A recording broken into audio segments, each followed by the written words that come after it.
Hi, good morning. எல்லாம் என்ன பண்ணுறீங்க? பாருங்கள், என்ன ரொட்டின் வேலை. பூஜை வேலை ஸ்டார்ட் பண்ணிட்டேன். இன்றைக்கி ஃப்ரைடே வேறு. எல்லாமே அருமையாக எல்லாருக்கும் நான் பூ வச்சு அழகாக ரவுண்ட் பண்ணேன். அழகாக இருப்பாங்க. எனக்கு சாமி படத்தை அழகுப்படுத்தணுன்னா ரொம்ப பிடிக்கும் எனக்கு.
நீங்கள் எல்லாம் நேரம் வேலைக்கு ஓடி இருப்பீங்க. கரெக்டாக 9 மணிக்கு ஆஃபீஸில் இருக்கணும்னு. நான் பாருங்கள், இப்போ மணி என்ன 9:15 ஆகிடுச்சி.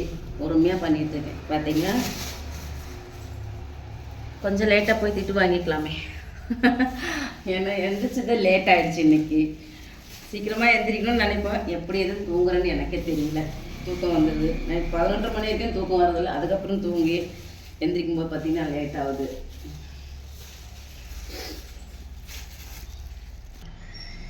விநாயகனை வினைத்திருப்பவனே குணநிதி குருவே சரணம். அணுவ கணுவா எப்பனுக்கு பனாய் கணுமூற்றின்ற கருப்பு கட்டி வேடமும் நீரும் விளக்க நிற்க கூட்டு மொழி தொட்டார் குலத்துடன் குட்டி 5 கரத்தில் அருள் தன்னை நெஞ்சான் கருத்தில் ஆற்றி வித்து தந்த நிலை தந்த வித்தக விநாயகா விரல்களால் சரணம் சரணம் சரணம்.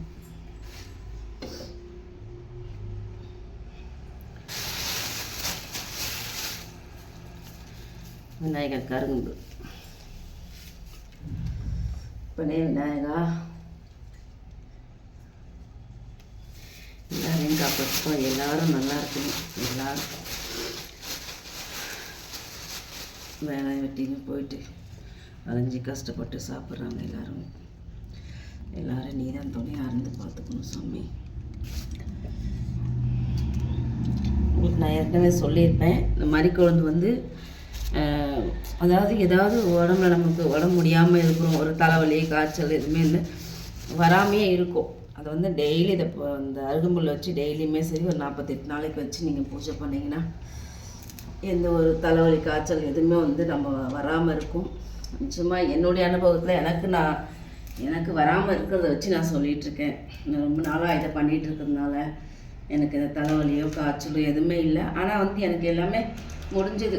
கொஞ்சம் கொஞ்சமாக ரொம்ப வேலை ஒர்க்குனால டயர்ட் ஆகிட்டுனா எனக்கு ஒரு மாதிரி சோம்பலாக இருக்குமே கண்டி, மற்றபடி ஒன்றும் இல்லை. போன வருஷம் வரைக்குமே நான் ரொம்ப கஷ்டப்பட்டு தான் இருந்தேன்.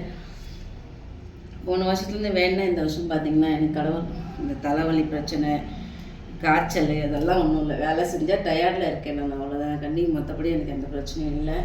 கடவுள் புண்ணியத்தில் நான் என்னோட இல்லாமல் எல்லாருமே நல்லா இருக்கணும். யாருக்கும் இந்த தலைவலி பிரச்சனை இந்த காய்ச்சல் பிரச்சனை வரக்கூடாது. வந்தால் நான் ரொம்ப அவஸ்தைப்பட்டிருக்கேன். தலைவலின்னாவே எனக்கு கஷ்டம்தான், என்னாலே முடியாது. ஏன்னா நான் அந்த தலைவலியில் நான் அவ்வளோ கஷ்டப்பட்டு எப்படி சொல்கிறேன், ரிப்பன் எடுத்து தலையில் கட்டிட்டு இருப்பேன். அவ்வளோ தலைவலி எனக்கு சொல்ல முடியாது. வேலைக்கு போக முடியாது, அடிக்கடிக்கு லீவு வேலையில் அவ்வளோ நான் கஷ்டப்பட்டிருக்கேன். இப்போ சொல்கிறேன், என்ன சும்மா லீவுன்றீங்க தலைவலின்றீங்க அப்படின்னு சொல்லுவாங்க. அதாவது சொல்லுவாங்க, தனக்கு வந்தாதானே தலைவலின்னு காய்ச்சல்னு சொல்லுவாங்க பார்த்தியா. அந்த மாதிரி என்னை அதிகமாக எனக்கு கிண்டல் பண்ணியிருக்காங்க. எப்போ பாரு தலைவலின்றீங்கன்னு வேலை செய்கிற இடத்துல சொல்கிறேன். ஆனால் கடைசியில் கடவுள் எனக்கு அந்த தலைவலியே என்ன அப்படின்ற மாதிரி கிளியர் பண்ணி விட்டுட்டாரு. கடவுளுக்கு உண்மையாகவே நான் கும்பிட்றேன். மருதமலை முருகனும் சரி விநாயகரும் சரி, எனக்கு தலைவலின்னாவே என்னன்னு தெரியாமல் போயிடுது. டென்ஷனால் கொஞ்சம் டயர்ட்னஸ் இருக்குமே கண்ணி. இந்த தலைவலி எப்படி போச்சு எனக்கு தெரியாது கடவுள் எப்படி தலைவலியை போக வச்சாருன்றது தெரியாது. இன்றைக்கி நான் சூப்பராக இருக்கேன், தலைவலிலாம் இல்லாமல் நிம்மதியாக இருக்கேன். தலைவலிலாம் போய் நிம்மதியாக இருக்கேன்னா மனசு வலி வந்திருக்கு. அந்த மனசு வலியும் கொஞ்சம் நல்லா சரியாக போயிடும். அதாவது எல்லாமே ஃப்ரீயாக விட்டுடணும். அதாவது எதை பற்றியும் ஃபீல் பண்ணக்கூடாது. நடக்கிறது நடக்கட்டும், எதுக்கு அதை பற்றி நினச்சிட்டு இருக்கணும் அப்படின்ற மாதிரி மனப்பக்குவத்துக்கு நான் வந்துட்டேன். கரெக்டுங்களா?